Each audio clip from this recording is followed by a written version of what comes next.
my dears, and welcome back to my corner of the internet. I'm Shannon, and today I have another book talk video to share with you guys. Now, today I didn't have the book that I've been reading this week finished in time for this book talk video.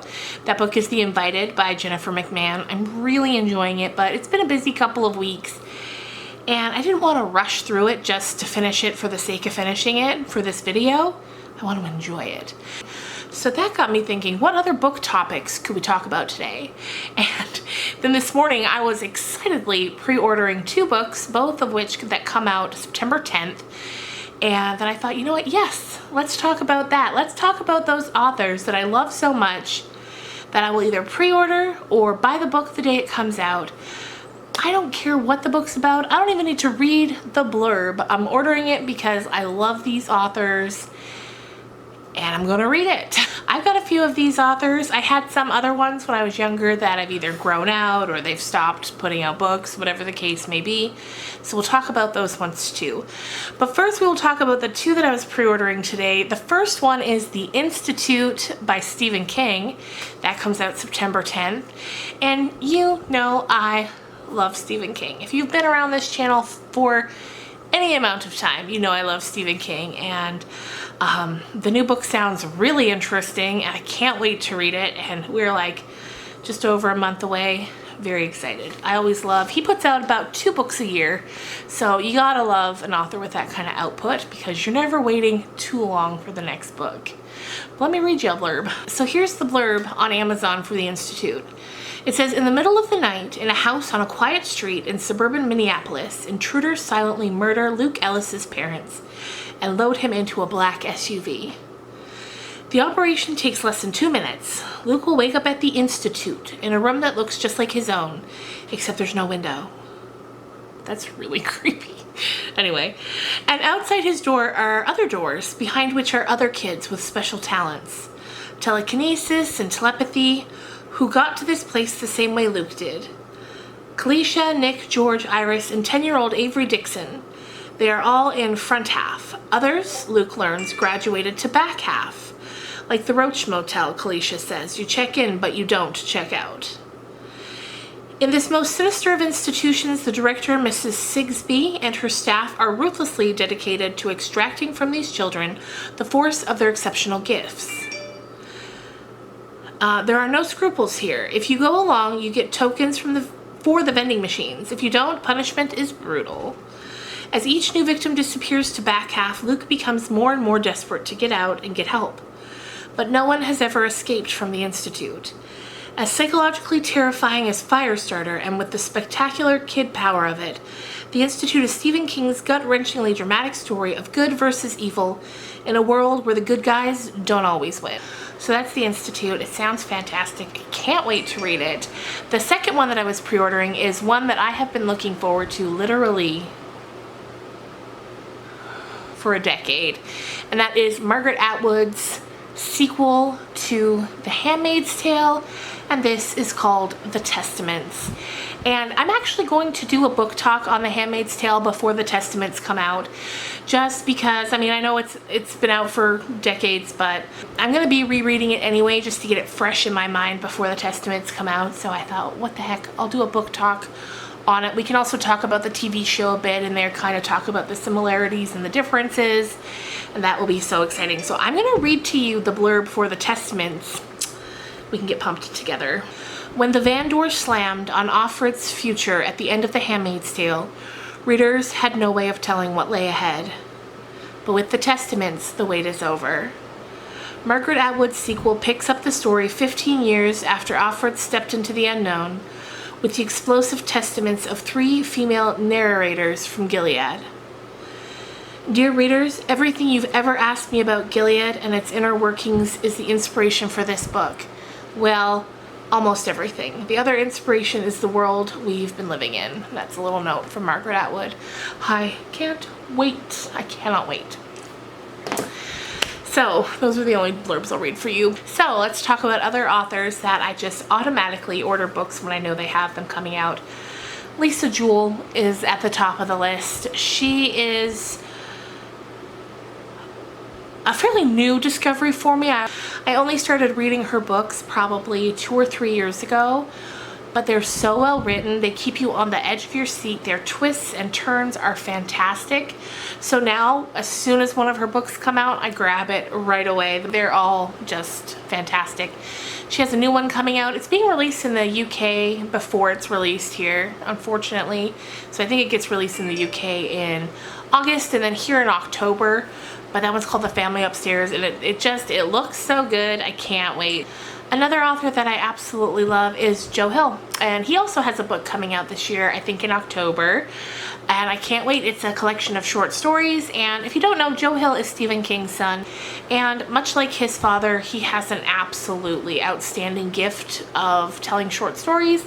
It's such a difficult art to master, and he has it just perfectly mastered, and so I cannot wait for that book to come out. I believe it's called Full Throttle, and I am excited.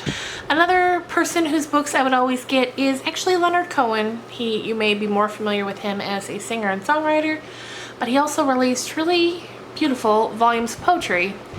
And of course, he passed away a few years ago, so there won't be any more coming, but I would always run out and grab his books when they would come out. The last one that I can remember coming out was called The Book of Longing. It came out, I think, in 2011 or 2012. And the day I heard about it and it came out, I was rushing around the city trying to find a copy. We lived in Windsor, Ontario then, and it took a while, but I finally found one, and it was just absolutely wonderful. Another author who I would automatically buy any book from, who has also since passed away, is Stuart McLean. If you've been around my channel for a while, you know how much I love Stuart. Once again, it's short stories. He would write short stories about one particular family who lived in one particular town, and the books were always titled things like something something at the Vinyl Cafe. So like the Christmas collection is Christmas at the Vinyl Cafe, and I think the first one was called like Stories from the Vinyl Cafe. And he was just an outstanding storyteller. There are volumes upon volumes of his stories about Dave and Morley and their two children, and they're heartwarming and they're hilarious. If you like listening to stories, a lot of his stories can be found on Spotify if you look up Stuart McLean, and it's worth it. If you need a good gut laugh, check out his stories. So good. I am absolutely heartbroken that there will be no more Tales from the Vinyl Cafe. Another author who I'm always quick to buy books from is Miriam Toews. She's absolutely fantastic. She wrote one of my all-time favorite books, All My Puny Sorrows, and ever since I read that, I'm just so in love with her writing that anytime she puts out a book, I will grab it right away. And one final current author that I will always pick up the books from is Roxane Gay. I absolutely love her stories. I love her writing style. I love even just reading her tweets on Twitter. I just love her. And yeah, there's been a lot of her books that I've read that I haven't done book talks on just because I don't even know how to talk about it. But one that I did do is actually behind me here, and that was Difficult Women, which is a collection of short stories. So if you want, look that one up. It was a fantastic book. I actually want to read it again.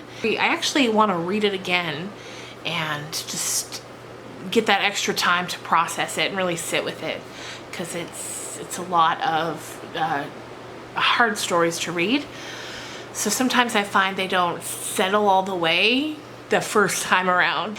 Now, as for some other authors that I used to buy a lot of books from whenever they would come out that I don't necessarily anymore, one is Chuck Palahniuk. When I was in my early 20s, I was real fascinated with him and his work. I thought he was really interesting. He's another one of those authors that has a really high output schedule. I think it's one book a year, and it's usually like in April or May. And I used to really look forward to that every year, but he's one of those authors that I've just kind of outgrown. It's a lot of shock for the sake of shock, and that's just not really something I'm into anymore. Another thing, one that was kind of a guilty pleasure read, was the Sookie Stackhouse novels, which you might be familiar with if you ever watched True Blood, which aired on HBO. Those were the books that the show was based on, and I used to just love those as kind of light, fluffy, fun books to read. And I felt similarly about the Dexter books, but I kind of gave up on the Dexter books. I liked the show a lot better, and the books didn't really hold my attention the same way. So, also a kind of throwback author was J.K. Rowling, although I still pick up the books that she puts out, like The Vacancy, is that what that was called?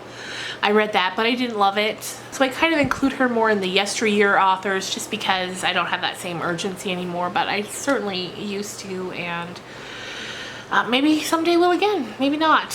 Who can say?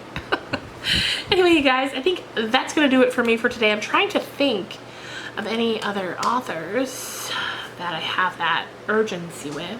I guess another one would be Kathleen Winter.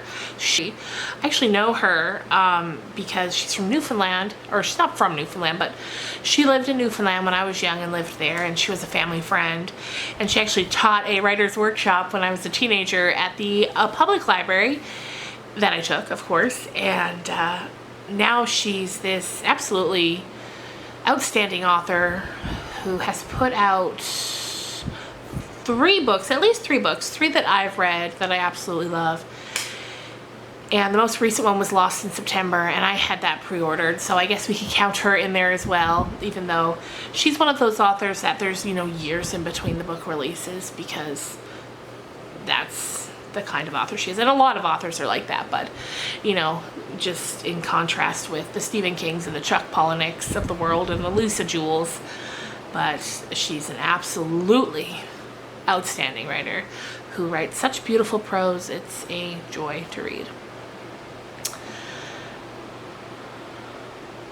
So, yeah, I think that's going to do it for me for today. Let me know in the comments down below, if you are a book lover like me, are there any authors who, when you hear they've got a new book coming out, you pre-order it or you grab it as soon as you can get your hands on it? I would love to hear. I love knowing what authors really strike a chord with what people, It's fun to learn that about somebody. Anyway, I'm sure there's authors I've forgotten about, but those really, truly are the core, so we will stick to those. Anyway, you guys, I hope you have a fantastic weekend, and I will see you real soon. Bye!